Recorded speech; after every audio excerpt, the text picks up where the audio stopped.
après avoir dégagé les principaux axes qui permettront un renouveau de l'Occident, en guise de conclusion, nous donnerons quelques éléments pour répondre à la question « Comment être acteur de ce renouveau ?»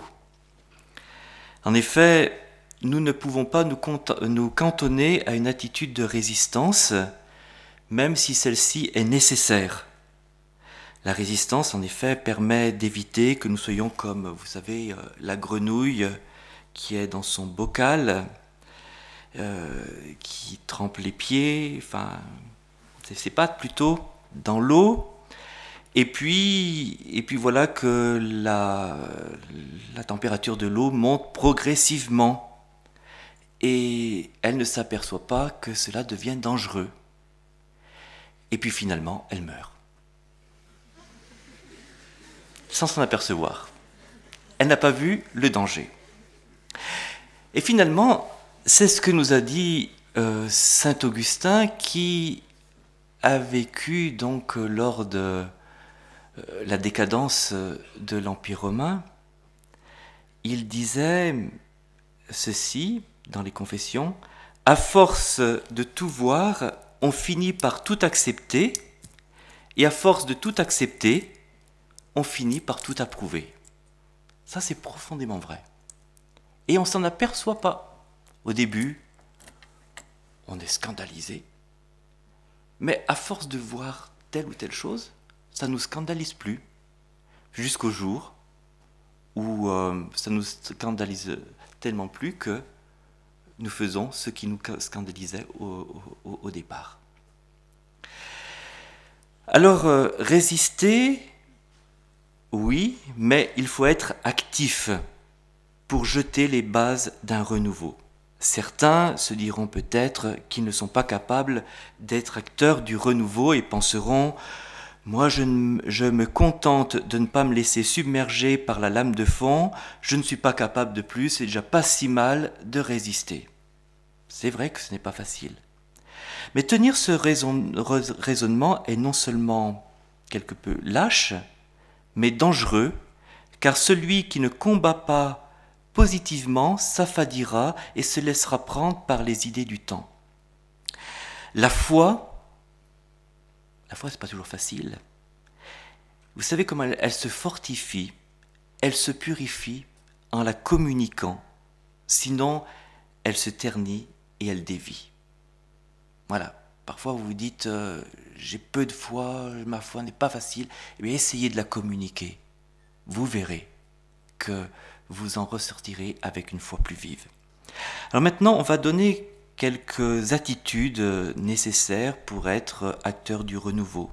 On ne sera pas exhaustif, loin de là.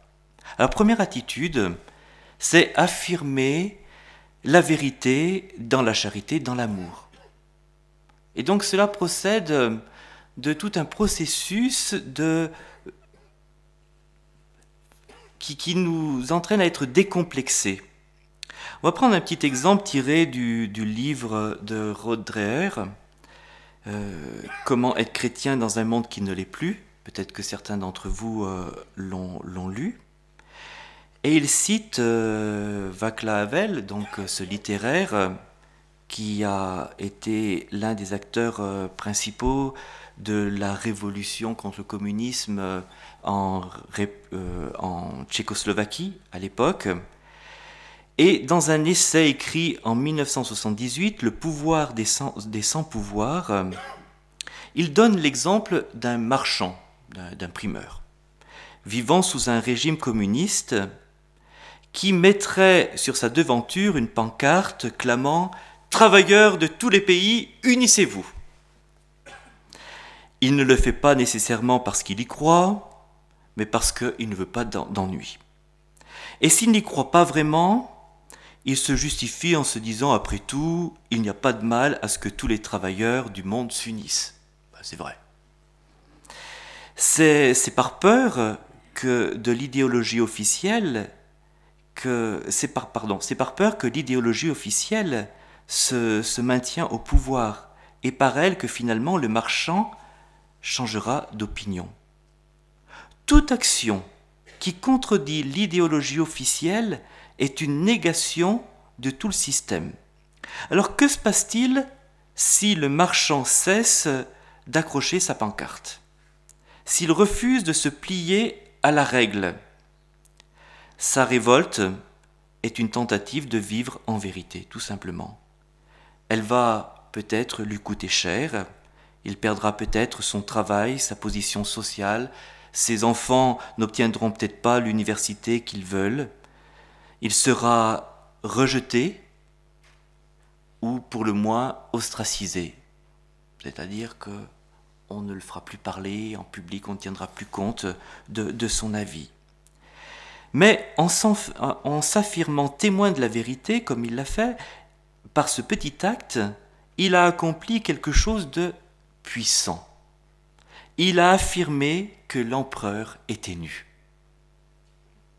Et parce que l'empereur est de fait nu, quelque chose de dangereux vient de naître.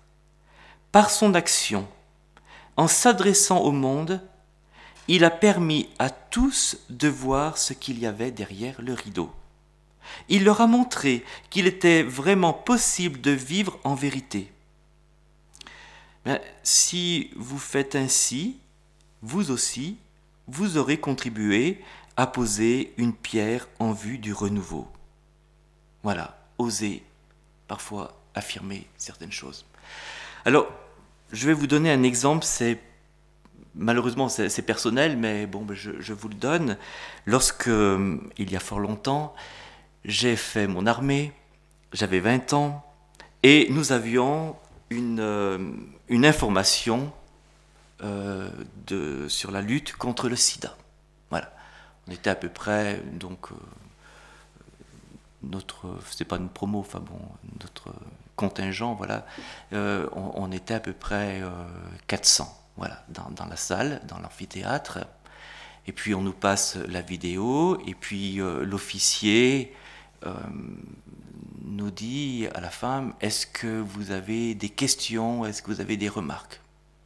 Alors personne n'en avait, mais bon, je me suis permis de lever le doigt, et je dis, bah oui, je me permets de prendre la parole en disant, bon, vous avez soi-disant, on nous a proposé des moyens soi-disant pour lutter contre le sida, faut vous imaginer un peu ce que ça représente, quels étaient ces moyens, mais on a oublié peut-être le moyen essentiel.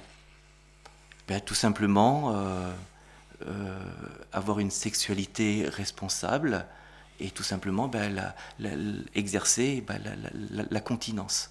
Voilà. Grand silence. Bon, moi je me suis dit, j'ai quand même témoigné.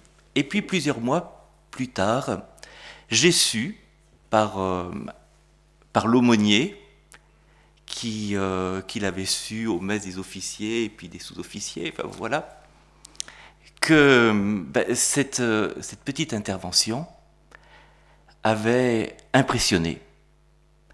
Et notamment, ils étaient étonnés qu'un garçon de 20 ans puisse prendre la parole et dire quelque chose comme cela. Voilà. Je pense qu'en faisant ces choses-là, c'était une manière de commencer à être acteur de ce renouveau. Voilà. Alors, tout le problème est de vaincre la peur. Et c'est vrai. Et donc, notre pape François, en canonisant Jean-Paul II, nous l'a donné en exemple, Jean-Paul II. Et Jean-Paul II n'a cessé de dire tout au long de son pontificat « N'ayez pas peur ». Dès la messe d'intronisation de son pontificat, il a lancé son célèbre « N'ayez pas peur, ouvrez toutes grandes les portes au Christ ». Ce n'était pas un slogan. Jean-Paul II a essayé de communiquer aux jeunes le secret de sa force, ne pas avoir peur. Il voulait nous libérer de la peur pour que nous retrouvions le dynamisme qu'engendre le courage. Et aujourd'hui, on peut tout simplement prier particulièrement l'Esprit Saint pour que nous soyons libérés de nos peurs, comme l'Esprit Saint a libéré les apôtres de leurs peurs. Voilà. Alors, quelques exemples où vous pouvez engendrer quelque chose de nouveau en vous positionnant. Par exemple, en refusant de participer à un week-end où la messe du dimanche n'est pas prévue. La messe Ah, vous n'avez pas... Ben, excusez-moi, je ne peux pas venir. Pour moi, c'est impossible. Et c'est vrai, un week-end sans messe, un dimanche sans messe, c'est pas possible pour un chrétien. Ce n'est pas possible. Il faut savoir qu'en 304, en Tunisie aujourd'hui, à Abitène, sont morts 49 martyrs parce qu'ils célébraient le jour du Seigneur. Vous savez qu'à cette époque-là, eh bien, c'était pas... comment dire, il y avait, le dimanche n'était pas institutionnalisé. Et donc, on leur disait, mais pourquoi voulez-vous absolument célébrer le jour du Seigneur? Ils disaient, sine dominico non possumus. Sans le Seigneur, c'est-à-dire le jour du Seigneur, cette rencontre avec le Seigneur, nous ne pouvons pas vivre. Et la messe, elle est une obligation, la messe du dimanche est une obligation. Pourquoi elle est obligatoire? Parce qu'elle est une nécessité. Et parce que, justement, elle est une nécessité vitale, parce que c'est une rencontre, même si on ne le sent pas, toujours, avec Jésus, avec le vivant, Jésus ressuscité. Il nous nourrit. Alors, chaque fois que vous vous positionnez aussi en ayant la foi en Jésus, vous vous positionnez en acte de vérité. Vous refusez le dictat de la pensée unique qui ne veut pas que vous exprimiez en public votre foi chrétienne, alors que c'est en général plus admis pour les autres religions. Voilà. Chaque fois que vous affirmez « ceci est mal » ou « ceci est bien », vous êtes acteur du renouveau, même pour les petites choses.